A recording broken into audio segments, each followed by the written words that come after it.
And what was your reaction to that? So like he said, I was not really on the same page. But God is good, because when God is in the middle of it all, he's going to show you it. And so for me, still being really a baby Christian, if you think about it, I got saved in September. This is about maybe end of January, beginning of February. So God gave me a dream before our date to Coley's. And the dream was that we were sitting there having dinner, and he told me that I was going to be his wife. And actually in the dream, he had kind of proposed to me, basically telling me, like, you're going to be it. And so as soon as he's speaking to me about all these things that he's saying, all I could remember was the dream. And so by then I already knew that I had a relationship with the Lord, and the Spirit of God is in me. And my spirit man was, everything that he was saying, it was like in agreement with it. I couldn't, even though my mind seemed like, I don't even know this dude like that, I couldn't understand it, but I knew that God had given me a dream for the reason of me not being able to understand it. So he had to back himself up, like, this is not of you, this is not of him, but this is of me. And so because I had the dream, I was able to accept and have an open heart and open mind to the things that he was telling me. And at the end, I told him, I agree with what you're saying. And we gave each other a hug. Yeah. And, you know, it was like, I did it by faith, trusting God, because she didn't tell me that dream part till after I said it. You know what I mean? And for me, as I thought about that, I felt like, you know, God is also showing a crucial point here, that she could trust that I know the voice of God, you know, and that God is the one leading me, you know.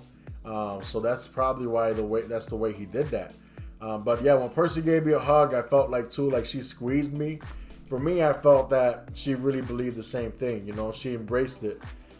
So from there, we started telling more and more family members. And on my end, you know, people were thinking I was crazy, and one of them was even thinking too, like, yo, you're doing this to have sex. Like, you know, you got to chill. I'm like, listen, I did stuff like that before without trying to marry them. Right. Why would I want to marry to have sex? That don't even make sense. So anyway, I would come at like that, you know.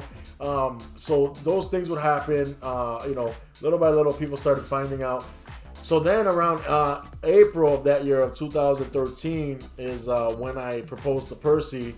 Which is another reason, or another way that the Lord, it's another thing that the Lord used to confirm to me that this was of him. Because during this time, even though I had understood what he had told me, when he told me it's going to be this year, 2013, I'm like, oh yeah, that's another thing I told her. Like, I felt that was the year about that. We were supposed to get married. I was like, that's a little too soon. So I was a little apprehensive. I wasn't like, you know, I'm thinking like, hey, let's get to know each other better. We'll date for, you know, a year or something. I don't know. So I wasn't like ready to be engaged tomorrow. Yet April came of the year. Did you want to say it, or?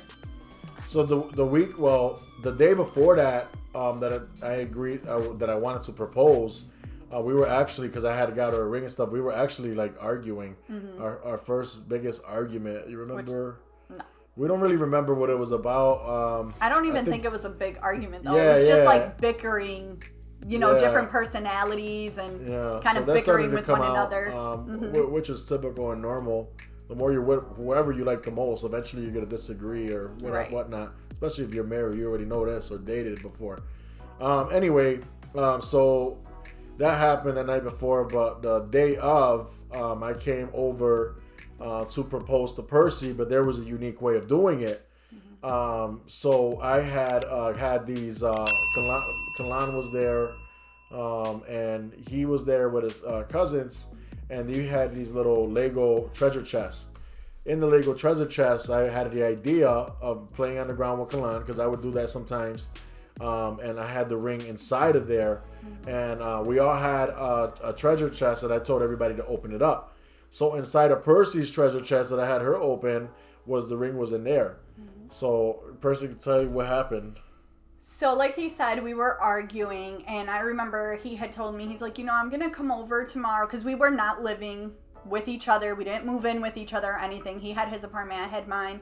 And he's like, hey, I'm going to come over afterwards to hang out for a little bit. But you should pray before I come.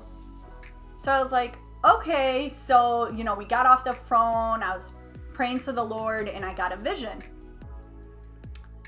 And the vision was exactly what he just said, basically. He came over after work. He had treasure chest. And when I opened mine, it was the ring, and he asked me to marry him. However, that night I went to sleep because I'm like, oh, I'm just making this up in my mind. So I didn't even believe it.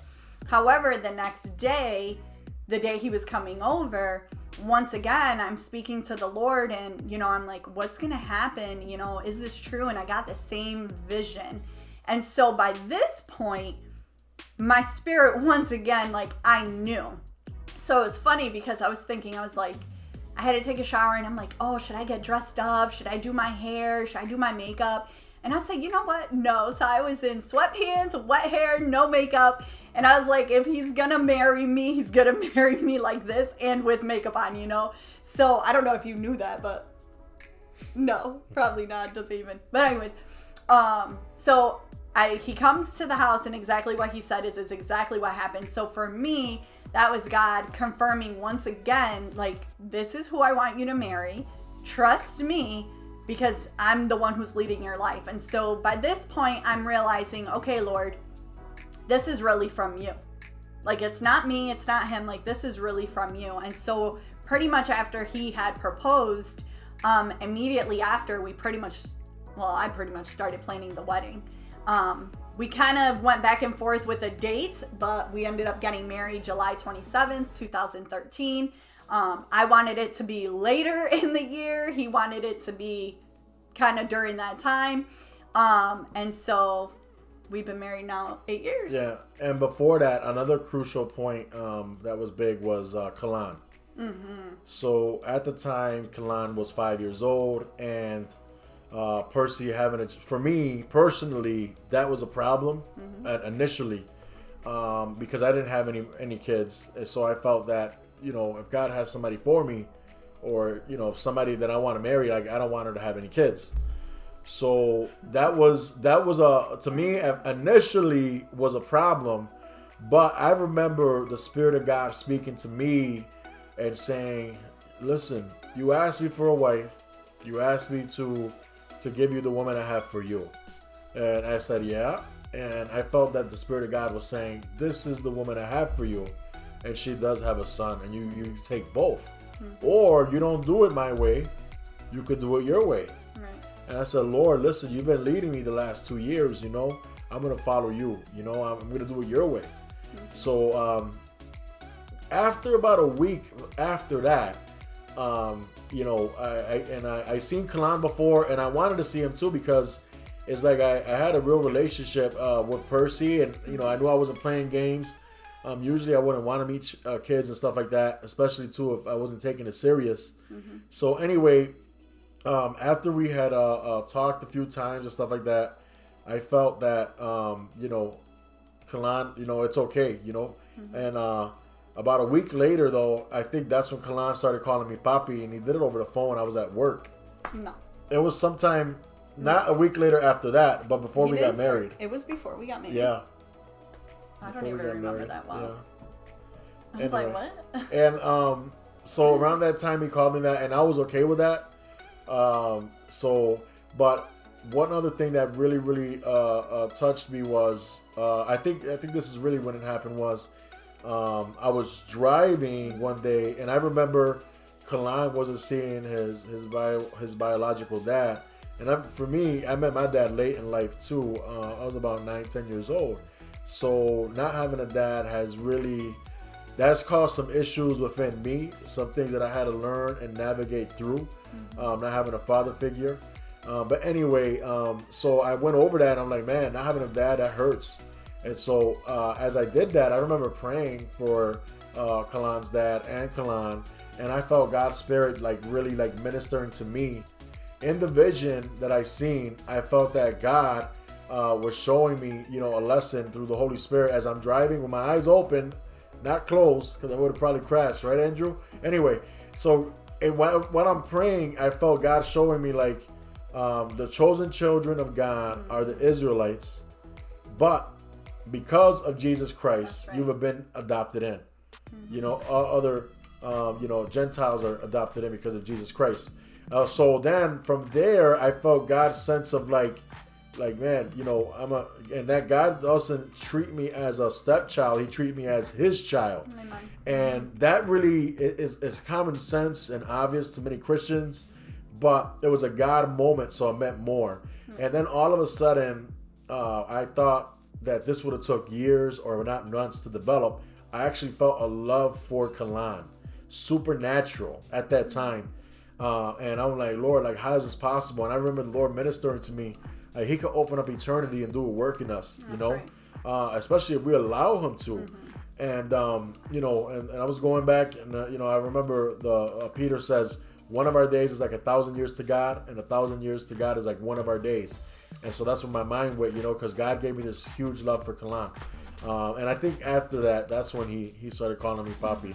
And I was ready for it, you know. And so, so then we end up... Hold on. Yeah, you want to say another piece? I do, because before, actually, I think it was that month of January when we started talking, Kalan's father was actually trying to get back with me, which he had attempted to do within the years, right? Because Kalan by that time was 5, so he was trying to get back with me, and I remember telling him this. I was like, the first thing you have to do is love God. The second thing you have to do is love my son, and then love me. And so for me, as a mom, I knew that the man that I was going to be with had to love my son. And show it, right? Because we can say whatever we want, but our actions will speak louder. And so I am a witness to what he's saying, because he does and has shown to love our son as his own throughout the 8 years. And for me, that was something that I wanted, because I didn't want my son to feel kind of like different. Like, oh, he loves my mom, but he doesn't love me. You know, and he definitely did not. I don't think Kalan could feel that separation. I think he feels it all, you know?